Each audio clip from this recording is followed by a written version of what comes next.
Today's story is about a guy whose girlfriend got caught cheating, laughed about it out loud, and then delivered a full monologue about how he should basically be grateful.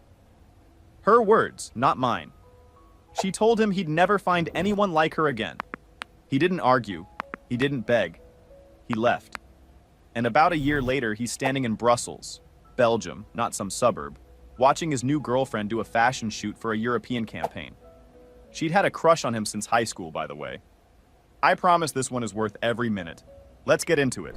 My girlfriend got caught cheating and told me I'd never find anyone like her. A year later, I was in Brussels with the model who'd had a crush on me since high school. I met Chloe on a dating app. Not one of those low-effort swipe for a night apps. One of the ones where people write actual bios and claim they want something real. I was 33. She was 30. We matched, started talking, and it clicked immediately. Same sense of humor, overlapping interests, conversations that didn't run out of gas after 2 exchanges. That's genuinely rare, and I knew it. We did the online thing for a few weeks before I asked her out. I was nervous going into it. She was gorgeous in a way that made me pause and rethink a few things before the date. Not in a I don't deserve this spiral, more like I'd been around long enough to know that women who look like that tend to have a different experience of dating than the rest of us.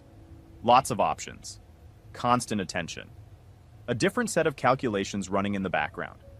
I went into it trying not to project too far ahead and just enjoy it for what it was. First date was great. Better than expected, actually. Whatever we'd built over those weeks online wasn't just a product of the medium. It translated completely in person. She was warm, genuinely funny, and seemed interested in me specifically, not just in having someone around. That distinction matters more than people give it credit for. We made each other laugh without trying. Conversation moved naturally from one thing to the next, without those dead patches where you can tell someone's just buying time until the check comes. At the end of the night, I sat in my car for a few minutes before driving home, kind of just taking it all in. I didn't want to make too much of it, but it was good. We started seeing each other regularly after that. Made it official faster than I usually do, within about 6 weeks, which for me is quick. She worked in project coordination at a mid-sized consulting firm downtown. I was in operations management at a distribution company. Not glamorous, but steady, and I was good at it. We were both people who actually kept plans, showed up when they said they would, didn't need to be chased for a text back. That sounds like the bare minimum, but at 33 you start appreciating the bare minimum a lot more than you did at 25. For the first several months, things were genuinely easy, comfortable in a way that didn't feel lazy. We still made effort, still planned things, still had real conversations about stuff that actually mattered. We moved in together around month 5 when her lease came up. Her stuff mixed well with mine, the place came together without much friction. I remember thinking at some point that this felt like something that was actually going to go somewhere real. My previous relationship had ended badly enough that I'd spent a while being pretty guarded about things, and Chloe was the first person in a couple of years who'd made me drop that. Looking back, I probably should have held on to a little more of it. The hall pass conversation happened somewhere around month 7. One of those late night things where you've covered everything worth covering and just start saying whatever. She brought it up. Said her pick was Justin Timberlake. I wasn't going to argue with that. Reasonable choice. But then she added something with this small smirk that I still remember pretty clearly. Honestly, I don't think there are many celebrities who'd say no to me either. Not as a joke, as a statement of fact. A thing she'd apparently already thought about and landed on. I laughed it off and we moved on to something else. But that comment stayed with me in a way I couldn't fully shake. It wasn't the content exactly, more the tone, the certainty of it. She'd always come across as grounded, not the type who needed to announce her own value out loud. This felt different, off in a way I couldn't quite name at the time. I filed it away and mostly let it go. But I didn't forget it. Things were solid for another couple of months. Then, somewhere around month 9 or 10, I started noticing small shifts. Barely anything at first. The kind of thing you can talk yourself out of once or twice without much effort. She started coming home from work later than usual. Not dramatically, just consistently. She used to walk in around 6, sometimes 6:15. Then it crept to 7:30, then close to 8, a couple of nights past 9, and the explanations were thin. Lost track of time. Ran into someone from college, we grabbed coffee. Traffic was a nightmare.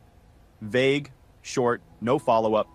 Before, she'd walk in and give me the whole breakdown of her day, what she was working on, which coworker was being difficult, what she got for lunch. Now it was just these disconnected one-liners that didn't go anywhere. I tried not to make it into something. Told myself she was under pressure at work, that everyone has stretches like this, that I was reading into things because I was already a little on edge from having been burned before. But when I'd bring it up, gently, not accusatory, not making it into a whole thing, she'd snap. Not in the way someone snaps when they're guilty and scared, in the way someone snaps when they resent being questioned at all. She'd say I was being controlling, that I had trust issues, that she couldn't believe this was a conversation we were having. I'd back off because fighting every night over something I couldn't prove felt like a losing battle, and she'd already gotten defensive before I finished my sentence anyway. But backing off didn't quiet the gut feeling. It just gave it more room. I raised it directly twice. First time she said everything was fine. She was just going through a rough stretch at work. She'd try to be better about communicating. Second time she got a little emotional, apologized, said the stress had been building, and she hadn't meant to shut me out. Both times I wanted to believe her. I genuinely tried. But the stories she'd tell when she did come home late had started to feel hollow. Too much detail in some places, nothing at all in others. Eye contact that drifted at the moments when it should have been steady. I remember one specific night she said she'd stayed late for a going away thing for one of her coworkers. Gave me a whole story, names and everything, and I sat there and nodded and didn't believe a single word of it. Couldn't have explained exactly why. I just didn't. I spent about a week and a half going back and forth in my head about what to do next. I didn't want to blow up something real over a feeling, but I also wasn't going to spend the next several months pretending everything was fine while that feeling kept getting louder. So I made a decision. One Tuesday afternoon, wait, I think it was actually Wednesday. Doesn't matter. Point is, I left work a couple hours early, told my manager I had something to take care of, and drove across town to her office building. Parked on the street with a clear view of the main entrance, cut the engine, and waited. She came out at around 5:20, walked to her car, sat in it for a few minutes with her phone, not moving, not driving, then pulled out of the lot. I followed, kept 2 or 3 cars between us, nothing dramatic about it. She drove about 20 minutes into a residential neighborhood I didn't recognize and turned into the parking lot of a mid-size apartment complex. I pulled in at the far end and sat there. She went in through the main entrance, alone. I sat in that car for close to 2 hours. When she came back out, there was a guy with her. Mid-30s, average build, nobody you'd look at twice. They stood near her car for a few minutes, not arguing, not rushing anywhere. He put his arm around her. She leaned in. It was one of those moments where your brain processes what you're seeing a few seconds before the rest of you catches up. I had what I needed. I went back 2 more times over the next 10 days. Different days, same parking lot, same outcome. I want to be clear. I wasn't enjoying any of this. It wasn't some power trip. I just wasn't going to walk in there with what I'd seen on day 1 and have her turn it into a misunderstanding. I needed it to be undeniable. After the 3rd visit, it was. Pause for a second. For the listeners, this is me, not the OP. I need you to appreciate what just happened here. He didn't follow her once and detonate. He went back 2 more times just to be certain. Most guys either blow up on day 1 or convince themselves they imagined it. This man ran a 3-week confirmation process like he was building a legal case. That's not jealousy, that's discipline. That's someone who understands you don't make a permanent move on incomplete information. You know who else operates like that? The guy in every heist movie who spends 3 weeks casing the building before anybody touches a doorknob. Patient, methodical, already decided. The confrontation she's about to walk into? She has absolutely no idea. By the time I decided to actually say something, the hurt had mostly already moved through me. It had happened gradually over those 10 days of sitting in parking lots and waiting, not in one big wave but in smaller ones, each one a little less sharp than the last, until what was left was mostly just this quiet, flat certainty that it was over. I didn't need to be angry about it. I just needed to close it out. I waited until she got home on a Thursday. She walked in around 7:45, said she'd been held up finishing a project, dropped her bag by the door the way she always did. I told her I needed to talk. Something in my voice registered. She looked at me a second longer than usual, then sat down at the kitchen table without pushing back. I laid it all out calmly, told her I knew, told her I'd gone to her office, followed her to the apartment complex, been there 3 separate times over the past 2 weeks, that I'd watched her come and go, seen what I'd seen, and didn't need her to confirm anything because I already had more than enough. I wasn't yelling. I wasn't shaking. My voice was even the whole time. I just wanted her to understand that I wasn't guessing, and there was no point in a denial. She went quiet. But not the guilty, crumbling kind of quiet. More like she was running through her options, figuring out the angle. And then she did something I genuinely hadn't anticipated. She didn't apologize. She stood up, crossed her arms, and started talking. "So you want to leave me over this?" Not a question, a statement with an edge underneath it. It was physical. It didn't mean anything. "And you want to throw everything away over one mistake?" She let that hang there for a second. Then her voice shifted into something sharper and more deliberate. "Let's be real with each other. Where exactly do you think you're going to go? You've known this whole time you were lucky to have me. I give you everything and you can't give me one pass? You're really going to blow up our life over this?" She kept going. Something about how I should think carefully before walking away from something I'd never find again. Something about how I'd been punching above for the entirety of our relationship, and I should ask myself whether I really understood what I was giving up. Something about how once I settled down and thought about it clearly, I'd see I was overreacting. I stood there and let her finish every single sentence. When she was done, I told her exactly what I thought of her. Not a long speech, not a breakdown, just clear, direct, and permanent. Then I walked out, didn't grab a bag, didn't say anything else. Walked straight to my car, started the engine, and drove. Hold on, I'm jumping in because I cannot let that speech go by without saying something. She got caught. 3 separate visits worth of caught. Undeniable, confirmed, documented in his own head across 10 days.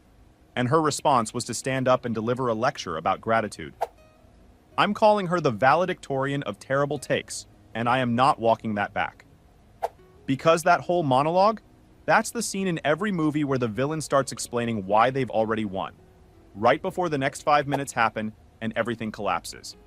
She literally said, "Where do you think you're going to go?" to a man who was already at the door. Spoiler, he went to Brussels with a model, but we'll get there. I spent the first night in a cheap motel off the highway.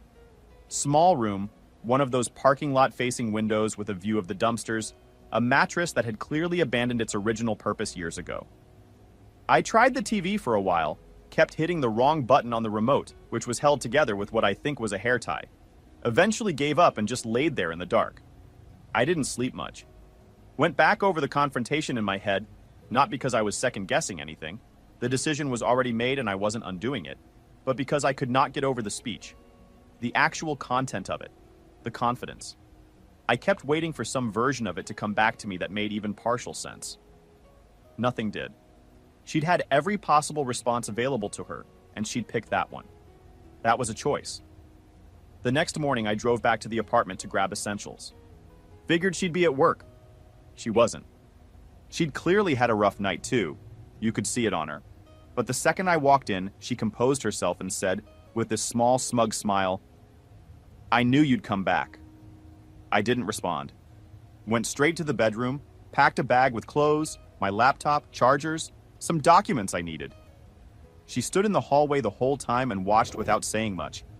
When I was almost at the door, she said something under her breath. I didn't catch it. Didn't slow down to ask. The texts started that evening. The first few days they were dismissive. Short, almost amused, like she was watching a situation she expected to resolve itself on its own. She'd been through arguments with me before where I'd gone quiet for a few days and then come back. And I think she put this in the same category. This wasn't that, but she didn't know the difference yet. Then the tone gradually shifted. Fewer messages? Quieter. Eventually something more subdued and uncertain. I didn't respond to any of it. I'd found a short-term sublet through a coworker and stayed focused on getting settled. A few days later, I went back with a friend to collect the rest of my stuff. She looked genuinely rattled watching us load boxes. Like the physical reality of it had connected something that the argument hadn't managed to. She didn't say much, just stood in the kitchen and watched. Her last message before I blocked her read, "I hope you know you'll never find anyone like me again." I blocked her and didn't look back. The months after that were mostly about keeping my head down and getting back to baseline. New routine, new space, no chaos. I ate badly for about a month. There was a stretch in November where I was buying frozen meals in bulk and calling it fine. Work kept me occupied enough that I wasn't sitting around stewing. I wasn't trying to jump back into anything. I just needed to level out, and I let myself do that without rushing it. Then a buddy talked me into going to my 15-year high school reunion. I wasn't planning on it. I'm not really a nostalgia person, and high school wasn't some golden era I needed to revisit. But he kept pushing. Said a bunch of people I actually liked were going. Said it would be good for me to get out. Said I was becoming a monk, which was probably fair. Eventually, I said fine, got dressed, and showed up. It ended up being a genuinely good night. Better than I'd expected by a lot. People were relaxed in a way that a 10-year reunion usually isn't. Nobody posturing, nobody trying to prove anything, just adults who were glad to be somewhere outside their normal routine for an evening. I ran into a handful of old friends I hadn't seen in years and had real conversations. The kind where you're not just updating each other on your resume. I stood at the food table longer than I needed to because it was the first actual spread I'd sat down near in a while, and I wasn't going to waste it. Partway through the night, I spotted a woman named Gia across the room. We hadn't been close in school, but I knew her well enough. She'd been best friends with a girl named Veronica all the way through graduation, and apparently they'd stayed close after. Veronica had been in a couple of my classes back in the day. Tall, easy to be around, naturally cool in the kind of way that doesn't require anything from the people around her. After graduation, she went into modeling. Did well at it, magazines, commercial campaigns, brand work, the kind where if you follow fashion at all, you'd probably recognize her name. I went over to say hi to Gia, just to catch up for a few minutes. She was warm and had this wide grin going for the entire conversation. At some point, I said I was surprised Veronica hadn't made it. Gia's grin got wider. She hesitated for half a second and then said, "She's going to kill me for telling you this, but she's always had a thing for you. Since high school." I laughed. Figured she was messing with me. She was not messing with me.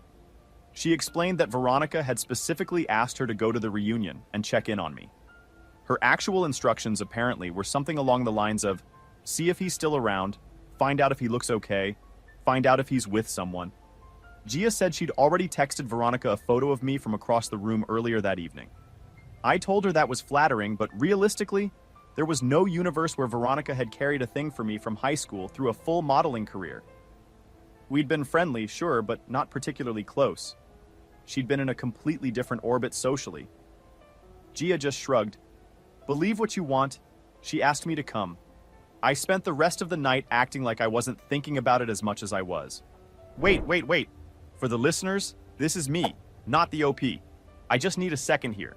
She told him he'd never find anyone like her again.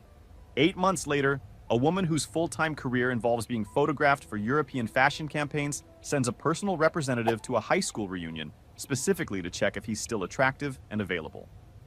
I'm not saying the universe writes these things on purpose. I am absolutely saying the universe writes these things on purpose. And here's the part that gets me. They haven't even talked yet.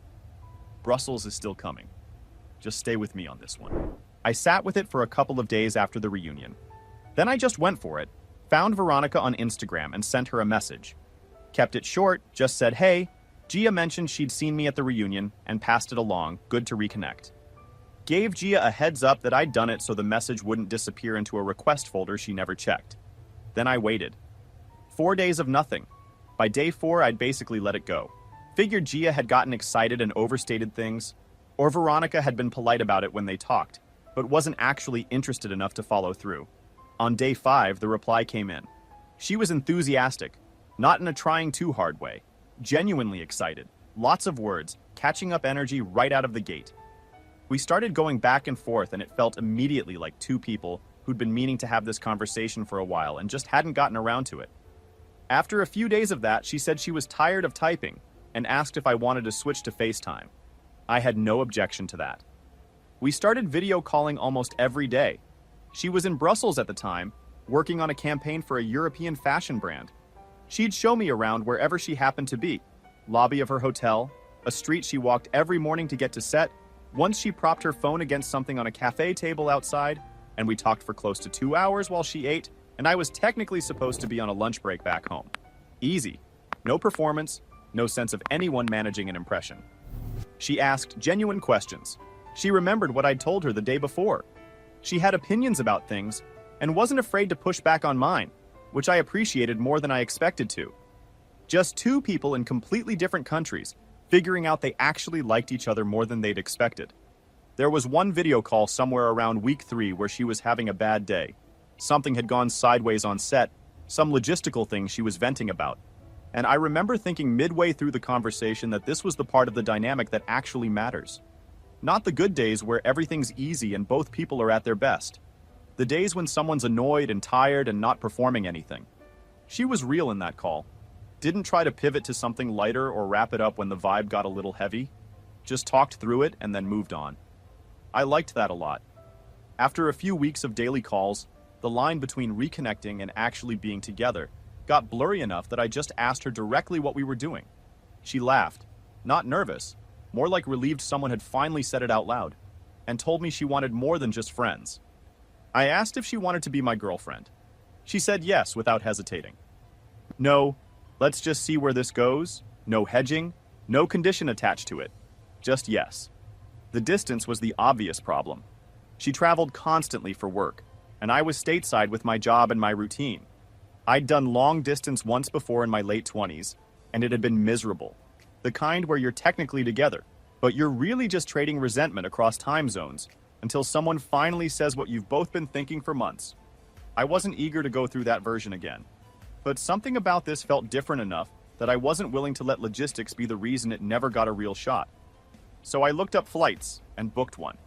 I know how that sounds. Flying to Belgium to see a woman you've been video calling for 6 weeks? I don't have a clean defense for it other than sometimes you just know. Brussels is a beautiful city. Old architecture everywhere. Cobblestone streets that make your ankles work for it. Restaurants tucked into buildings that look like they've been there since the 1600s. But being there with Veronica was its own thing on top of all of that. She picked me up from the airport, and we spent the first day just walking around, getting used to being in the same physical space after weeks of a screen between us. We grabbed food at a place she liked near her hotel. Nothing fancy, just a corner spot with good coffee and sandwiches, and sat there for 3 hours just talking. By that evening, it felt completely natural. No awkward adjustment, no gap between who she was on camera and who she was in person. Same person. Easy. The second day, she brought me to one of her shoots. I stood off to the side and watched the whole operation. The setup, the lighting adjustments, the photographer making small calls while she moved through different setups. With this ease, I found genuinely impressive. It's a completely different world from what I do, which is mostly spreadsheets and logistics calls and moving numbers around on a calendar. Watching her work was something else entirely. Confident, professional, clearly skilled at something that required a lot more than just looking a certain way. There's a whole physical intelligence to it.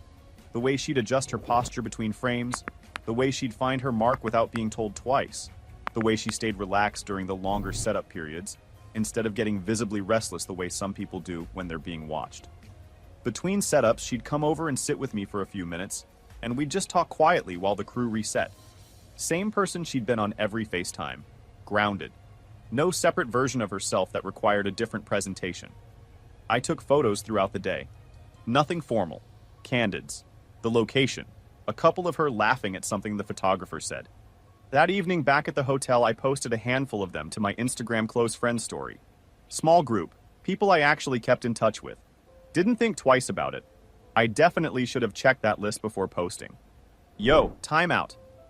Let me just take a second here to appreciate the full picture. A few months ago, this man was lying on a motel mattress at 2 a.m., staring at the ceiling, replaying a breakup speech in his head. Now he's at a fashion shoot in Belgium, taking candid photos from the sideline, like he's on a behind-the-scenes feature about his own comeback.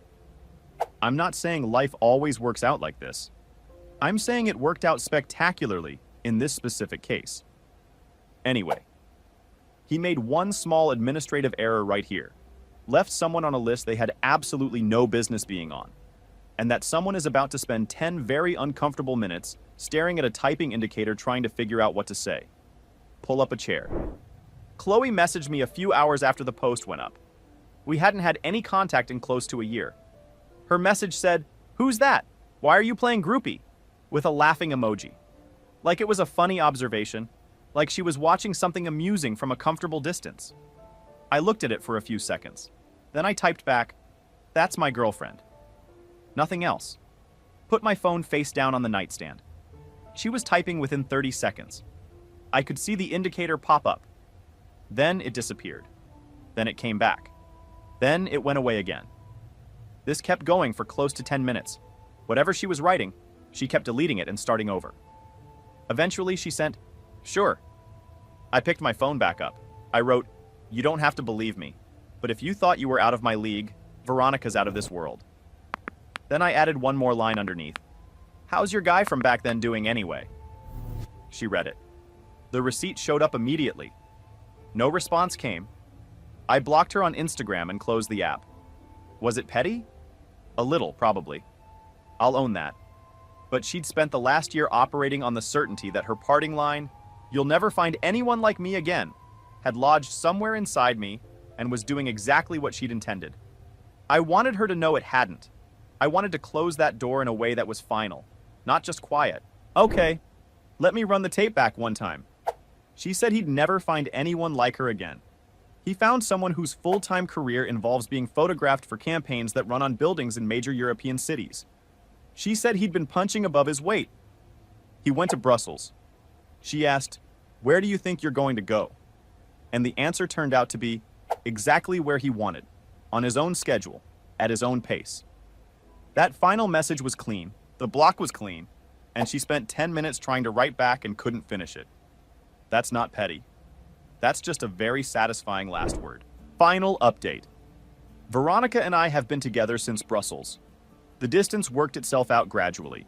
She's stateside more than half the year now, and I've gotten comfortable booking last-minute flights when she's not. It works. Better than anything I've had, honestly, and I've stopped being surprised by it. I think about what Chloe said sometimes.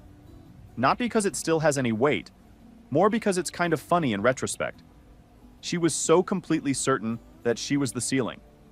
That I should have been grateful for whatever I got, because the alternative was nothing worth having. Said it like she'd already done the math, and I just needed to catch up to her conclusion. I'm thinking about proposing before the end of the year. Don't tell Veronica. One thing I'll say, I genuinely don't know what Chloe's life looks like now. Don't know what happened with the guy from the apartment complex. Don't know if she's with someone, how everything shook out for her, any of it. She reached out once more, months after the Instagram thing, from what was clearly a different number. I could tell from the opening line. I didn't respond. That chapter closed a long time ago. Some things just run their course. And sometimes, on the other side of the worst version of something, you end up somewhere better than you ever would have built on purpose. Look, I'll be real. This guy wasn't perfect. He ignored the early signs longer than he should have. Spent months convincing himself the gut feeling was something else. Let it drag longer than it needed to. But when he had enough, he moved cleanly. No begging, no bargaining, no 3-week drawn-out conversation. She told him to be grateful for getting cheated on, and he walked straight out the door. And that woman who was absolutely certain he'd be back in a week? She spent 10 minutes staring at a typing indicator and couldn't finish a sentence. Drop a comment. What would you have done with that final message? And if you're not subscribed yet, hit the button. There's a lot more where this came from. Lot more where this came from. Lot more where this came from. Lot more where this came from.